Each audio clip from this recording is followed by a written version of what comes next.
Hey guys, welcome back to Rome with Dan, where we talk all things footy, community, and stuff no one really wants to talk about, and that's mental health. Today, I'm joined by none other than Mr. Isaac Petty. How are you, man? Good, man. How are you? Yeah, good, thank you. Good, thank you. Thanks for joining. Thank you for having me. Look, so we're just going to dive right into the journey of on and off the field. Let's just get right into it, eh? Yeah, let's go. Right, I've got me a little bit of paper here because it's been a while and I've forgot my questions.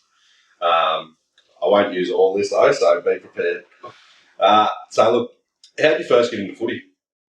As a young kid, about 3 years of age, just always had the ball in my hand. Dad was young back then, so he was in and out of league, in and out of union. So I just thought I'd give it a go and been going ever since. Yeah, nice. Well, I don't think I was even walking at 3, to be honest. I was too fat. Anyway.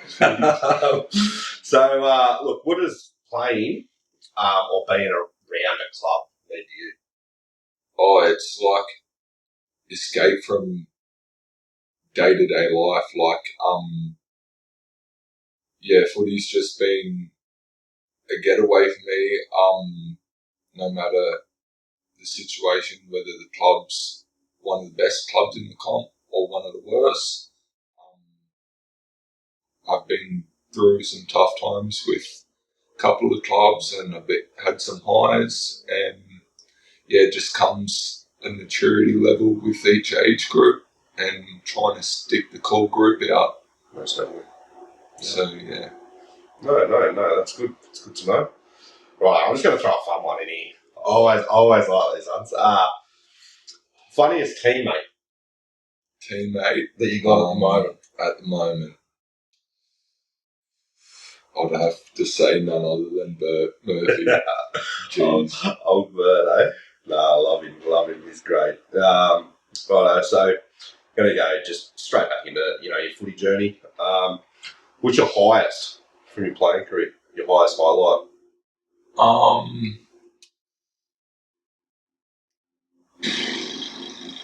He's got that many highlights. He doesn't know.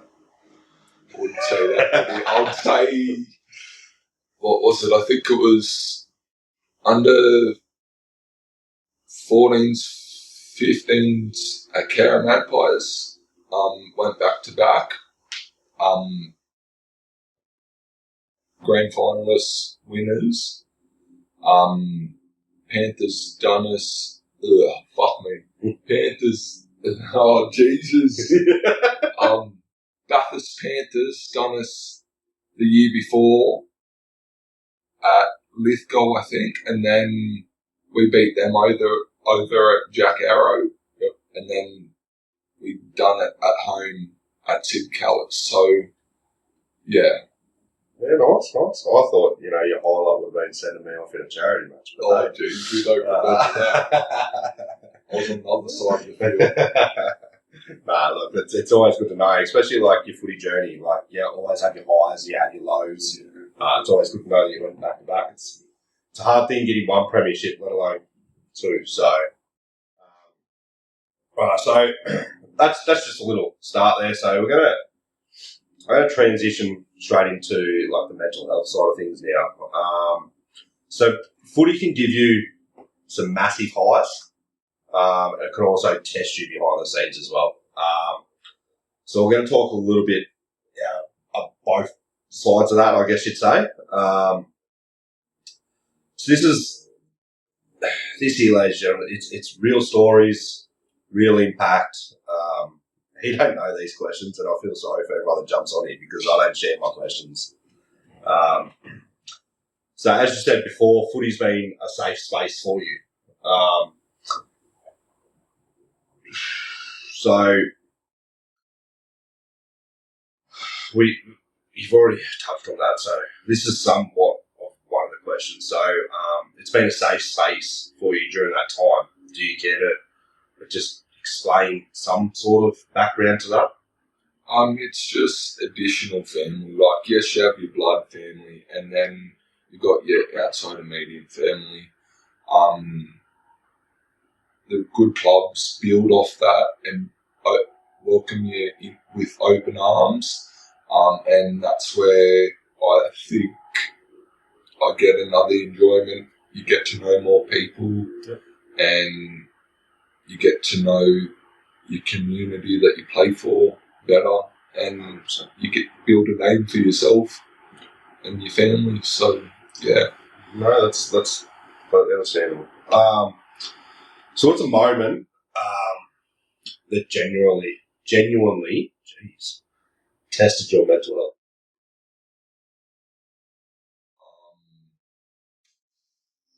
being told that I broke my arm 2 weeks before. How did you get through that times? That time, sorry. Just as I said, the club, my own family, couple of good mates at the time just checked up, slung me a message, come and see me at my front door, and yeah, so that's how I dealt with that and tried not to be by myself. Yeah, 100%.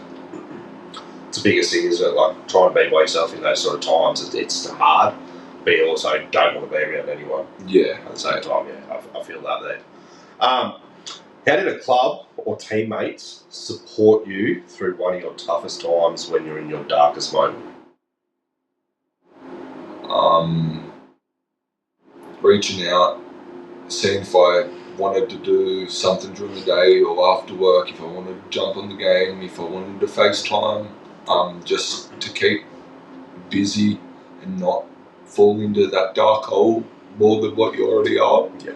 Like, you can say no, I'm fine and whatnot, but deep down they know how you act when you're good, yeah, and how you act when you're struggling. And there's a very fine line. So this one here, this is probably one of my favourite questions that I always ask. What do you think footy culture gets right? What does it get wrong when it comes to anything mental health? Men's, women's, whatever. What do you think clubs get right and what do they get wrong? Well, most clubs and comps lately, I think they've got right bringing a whole round and making clubs share awareness for it. Yep. But one thing I genuinely think they get wrong is it's not only around, it's the whole year, it's the whole lifespan of someone being around the club, in and out. Even if they do leave to play for another club, you still got to reach out and 100%. yeah, 100%. So you heard that first. If you are within a club, part of a club, any club, just remember your mental health is more important than anything. So another big thing of obviously roaming with Dan come about. We had our charity event up in Port Macquarie last year, and we just thought we'd walk around and just have a yarn with people, see how they're going, see how they're feeling and everything like that. So season 1, episode 7, I guess you'd say. Hopefully it only lasts one season because I'm terrible at this. But look, biggest thing, so community impact and awareness around mental health. Like, you see a lot of communities getting more involved now, which they should be, and just creating awareness. One of the best around here, Lewis Bird. Like, I take my hat off to you, what you do for the community, football clubs, just anyone in general. You're an absolute legend, mate. I appreciate everything you do. I know you've reached out to me a few times and greatly appreciate it, my brother. So we're just going to focus on the bigger picture right now. So why do events like ours, so our Legends of League, as you can see here I'm wearing, suicide awareness and charity games matter to you? for me it's just getting around, seeing new faces, playing with new people, meeting new people, and we've all got a different story, but we come together for the Legends League, same purpose, and it's a quality day, quality weekend away, thanks to yourself and many others. No, it's good. Obviously, Isaac refereed our last event, which happened in Forbes, and again, shout out to Forbes Magpies for hosting that. You did 3 games on that day. You were Scored to the it was it was stupid. Anyway, don't know why we did it in February, but hey, here we are. Just another thing is, with that day and you reffing those 3 games, like we greatly appreciated it, and obviously it was for a great cause and everything. How did you find that day for yourself? It was tough having the whistle in hand and trying to keep myself up to the game speed. But it was a good come together out in Forbes. A lot of talent, a lot of old boys, just footy. You gotta love watching it, being a part of it. Yeah, most definitely. No, it was good.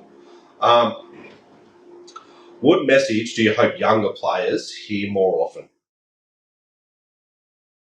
Footy-wise or life-wise? Just anything, like life, mental health.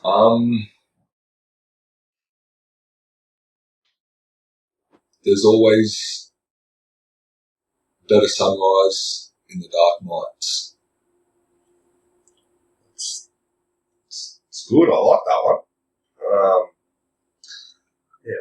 No, that's very true as well.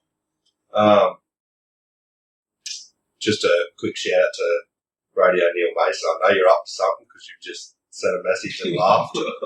But anyway, love you, brother. So this question here, I don't know why I've got it here, but what can teammates do better day to day when it comes to mental health, well-being, and that sort of things? Just, I think, preparation. Not doing like going out the night before, staying up late, eating unhealthy. It's just 1%ers, life 1%ers, but as we all know, it's easier said than done. 100%. Yeah. So like you said, like going out, even if it's not before a game, if it's just going out, like it just binge drinking, obviously it brings your mental health down. It brings everything down. Like it brings everything to a low. So in saying that, like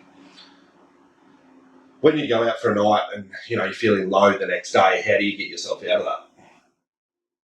Personally, I try and get myself out of bed and tidy up, do a bit of washing, do a bit of cleaning.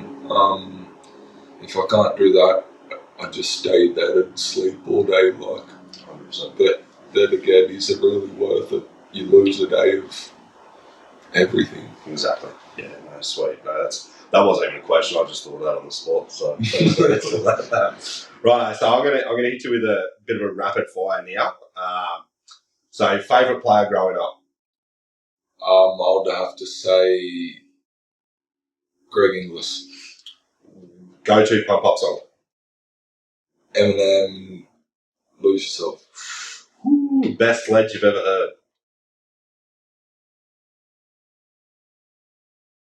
Can't you play prop? You would have heard some sledges. No, don't know. Can't say it on here. Nah, one teammate out of the Legends League that you'd never room with. Come on, he's right there. TC. Trevor Campbell.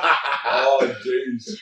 Old boy. Oh, yeah, I'm telling you, He bad man. He doesn't shut up talking. Him and his Cronulla Sharks, worst team ever, mind you. Except for Braden Trindle and Will Kennedy, they're about the only good things out of Cronulla. But nah, so one team you'd never want to room with out of that team. One team, mate, sorry. Are you sticking with Trev or you No, I'm going to go with you. I've spent too many nights with you, so Gee, that's a bit harsh. I need a break. You know who else would have said? Jake Martin. Terrible. He a toe sucker, I've heard. Yeah, bad fella. Bad habits. Oh, bad habits. Rightio, so just going to bring it home now. I really appreciate you joining, roaming with Dan and everything. It's, takes a lot to open up on mental health. Sometimes, like, I can sit here and, we can open up as much as we want. Unfortunately, it's not going to change how things are throughout people's lives unless they are really wanting the help. And I encourage everyone, if you need help, please reach out. My phone's on, anyone's phone's on. Everyone's always here. You're not alone. Rightio, so I'm going to, something meaningful. What message would you give to anyone struggling right now? Don't try and deal with it yourself. As big as you may be, as strong as you may be, everyone's got a breaking point, and it's just going to bottle up until you can't handle it no more, and things are going to happen. 100%. Couldn't agree more. Right, who's someone that deserves a shout out for helping you get through times? I'd say yourself, but you're already on here.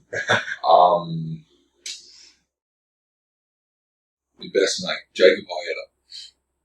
He reached out day in, day out. May have took 2 minutes to reply, or may have taken 2 weeks to reply, but he's just consistently there. 100%. And that's the best thing, having someone with that. Yeah. He's always there. Righto, so I just want to thank you for jumping on. I know this is never easy. It's not something anyone really wants to talk about, but I appreciate you jumping on board. Look, I'm going to give you a quick minute. Stare down the barrel of the camera. Let people know what you think or how you can help or how they can help themselves. Pretty much giving you the floor real quick here. Jeez. You're all right, mate. Game. Alright, so life can get difficult. Yeah,